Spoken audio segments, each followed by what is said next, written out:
for inviting me. I've had a 35-year nursing career, mostly in and around Burlington, Vermont, United States. I have an associate's degree in nursing from Lewis and Clark Community College in Godfrey, Illinois. I've worked in acute care, ICU care, subacute care, home care, government, insurance. I was diagnosed at age 49 with MS and retired early on disability at age 56. I'm always eager to learn, share, and teach what I know, and I've really appreciated the speakers coming prior. Really interesting topics. A lot overlap with each other. And today I'm going to talk about depression, anxiety, and disability. And they're all extremely relevant currently. And it's very difficult, especially for caregivers at this time. I am the topic. Let me go to the next one. The virtual nursing conference is really interesting that different topics for what we're doing now. And with a virtual learning, we can all just be at home and participating in really good education worldwide. I'm going to start with my my bucket list. And I think it's really good to start a bucket list, even if you can't do everything on it. At least you've got a goal to work towards. My bucket list is world peace and tolerance, synergistic miracles, science debunked, which is not popular right now. Everybody wants science, and I'm even listed under the science part. And I think there is science to all these things that we talk about, but there's also room for change if science gets outdated, and that happens. So we have to always be open to that. Love is scientifically validated, replicated, and positive. No hateful crimes or mean people. Are you okay out there?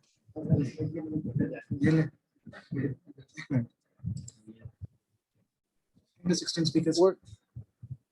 Are you hearing this? Okay. Worker equity. Worker equity, health and living accessible, creeps and bad people accountable, bad things stop before they happen, good things allowed to happen, little people really can, and big people are no more. A great deal of chaos in the world occurs because people don't appreciate themselves. A Twitter friend, Robert, lives a full life and shares his days with me and his other followers. He's happy I'm using his tweet today. He's always upbeat. Here's Robert and his Twitter. The idea is to learn to appreciate yourself. That's a simple one, but it's not easy. Learn to appreciate yourself.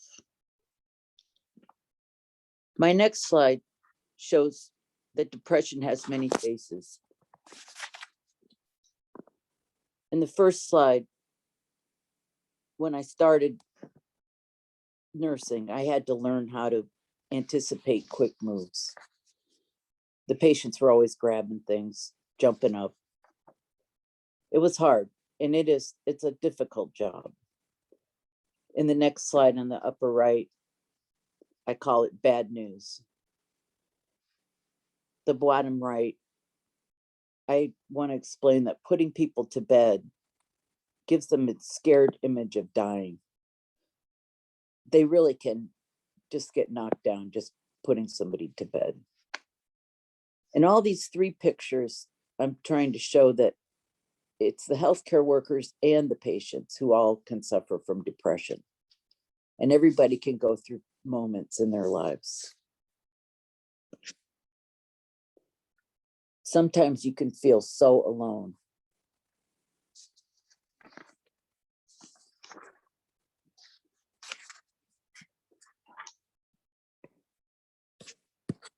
And it was funny, but with the art therapy session, after I was diagnosed with multiple sclerosis, I went to a counselor for depression.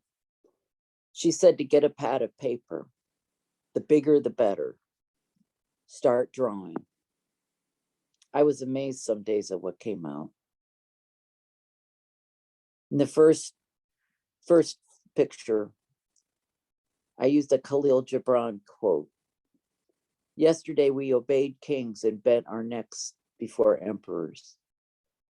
But today we need only to kneel only to truth, follow only beauty, and obey only love.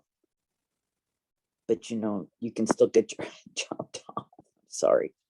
It's a tough world out there.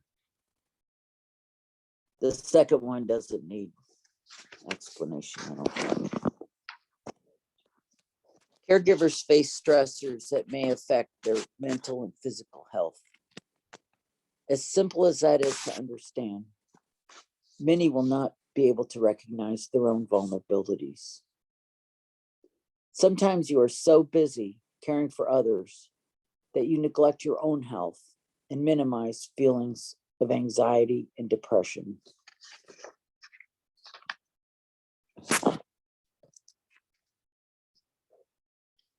It is important to understand the symptoms of depression. Here's a list from the Mayo Clinic. Any diagnosis should be made by a psychiatrist or a psychologist. Primary care doctors can treat depression using antidepressive drugs and referral to psychiatric team if indicated. And I'm not going to go over all the different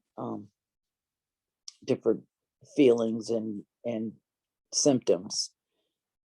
You probably know most of them. So why is it so hard to see? And it is hard to see, certainly in some people especially, and definitely in yourself. So review these. Review these tips on when to see a doctor. It's always good to know when to get emergency help, when to see a doctor. What are the hotlines you can call for yourself or a friend or an acquaintance, someone you work with? Spread the word.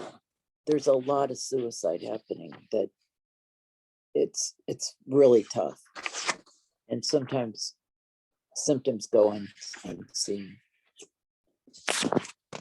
In the anxiety disorder realm, once again, this is from the Mayo Clinic. I thought they had a very good, simple, but thorough explanation.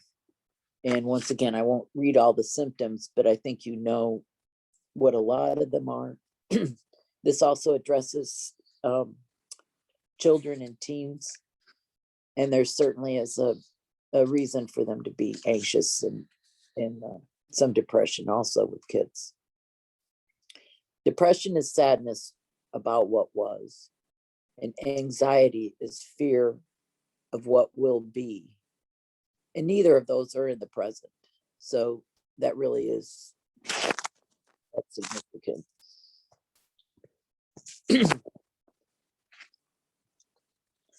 From the Anxiety and Depression Association of America, depression is a condition in which a person feels discouraged, sad, hopeless, unmotivated, or disinterested in life in general for more than 2 weeks, and when the feelings interfere with daily activities. And that's really major, that they interfere with daily activities. The same with anxiety. Major depression is a treatable illness that affects the way a person thinks, feels, behaves, and functions. At any point in time, 3 to 5% of people suffer from major depression. 3 to 5%. The lifetime risk is about 17%. 17%.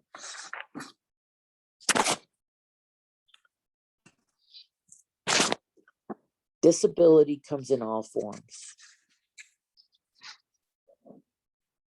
Spinal cord injury, advanced MS, often hitting the prime of your life, your working years. The upper right-hand corner is a drawing I did for a friend whose name was Herod, and she lived in Holland. She passed away from MS a few years ago, and her website was access denied, and it really says a lot about people with disability, that there are certain places that they cannot go, and it makes it even harder to handle. In the lower right, man on a chronic ventilator, it's really difficult long term, and we're going to see more people with chronic lung conditions after this horrible virus.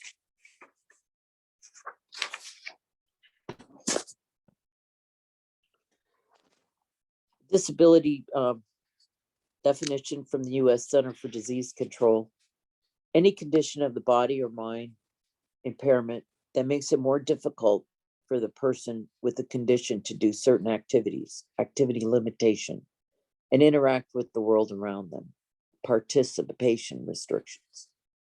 So it's all about limitations, restrictions, and abilities.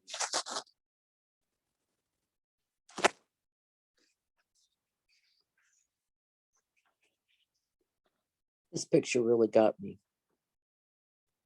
This really got me.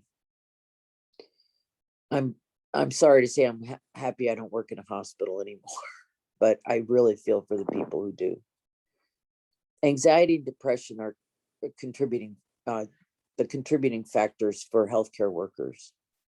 Caring for sick people in often a rapidly changing scenario, decisions, prioritizing, doing without, supervising staff, never enough, communicating with doctors and other medical providers, patients, their loved ones, shift work, family life, social, financial pressures, interpersonal relationships. For all of you healthcare workers out there, I hope you get the support you need. And I applaud your sacrifice, dedication, and devotion.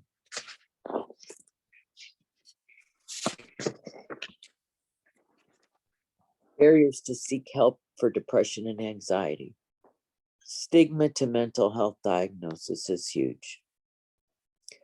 Failure to recognize symptoms, fear of showing weakness, vulnerability to toxic coworkers, that can be huge.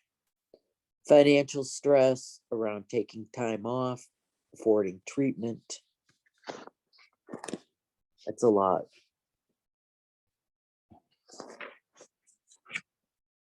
If you recognize you need assistance, you need a plan. You might start with your primary care doctor for information and referral. Your employer may have an employee assistance service. Evaluate your need for time off. That's so easy to do, to get ground into a schedule and feel like you can never miss work. You may need to. Even a leave of absence is sometimes a good idea, to take a spell of time off so that you can get better. Vocational counseling can be helpful if your current job is proving to be too much for you, either physically or mentally. If you are not aware you are assistance, I hope you need assistance. I hope your loved ones will help get you the help you need. And it's good for them to know the warning signs.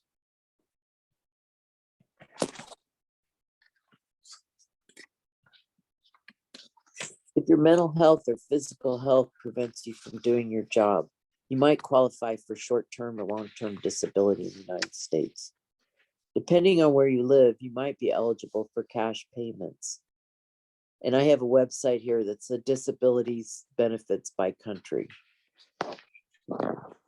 There's a lot of them in there listed. Life after disability. Short-term disability is an absence expected to last a short while, and then you're able to return to work. It might be difficult to return to your same job, especially if your job stress contributed to your disability. Long-term disability is final. It can be a difficult adjustment. So many losses. Social benefits of a job, a sense of purpose, intellectual stimulation. Days at home alone can be long and lonely. Finances are scarcer. I found it difficult to both admit I could no longer work due to multiple sclerosis and be home all the time alone. I started a blog and have many worldwide friends on Twitter. I keep up with current events, interacting with friends. It was the only path I could take, disabled and retired. We simplified our lives, moving from our old Vermont farmhouse to a new one-level home in Virginia. Things that helped me: keeping a journal of my daily routines, any struggles, tasks, able to do, not able, things Fred had to do for me. I applied for short-term at first and then went back for a while and then went out long-term. My journal helped me with dates, remembering how I felt some days. I had to learn to listen to my body and try not to feel bad when I could not get my list done. As I prepared for today, I kept thinking about science and technology. My Apollo neuroscience device is running, and my O-ring is monitoring my heart rate variability. And I'll just show you some of the information that I've been getting. My sleep stages, activity level, and my heart rate variability has been going up steadily since I've started using the Apollo. The Apollo is the first wearable technology to improve heart rate variability and resilience passively and in real time. Chronic stress results in nervous system imbalances that impair our performance and recovery. I won't go through all the slide, but you can take a look at it. And really, when I heard the talk on, Chinese medicine, there really is the yin and the yang. We're talking parasympathetic and sympathetic, balancing those nervous systems. Chronic stress really does wear you down. So in conclusion, remember, this is just an overview. Our lives as humans are very complicated. To all of you caregivers in this pandemic, remember to care for yourselves as you care for others. It's okay to ask for help. You're not alone. Always put on your own oxygen mask before helping others. Thank you. And here's some helpful websites for you at the end. Have a good day. Bye. Oh, and we have questions.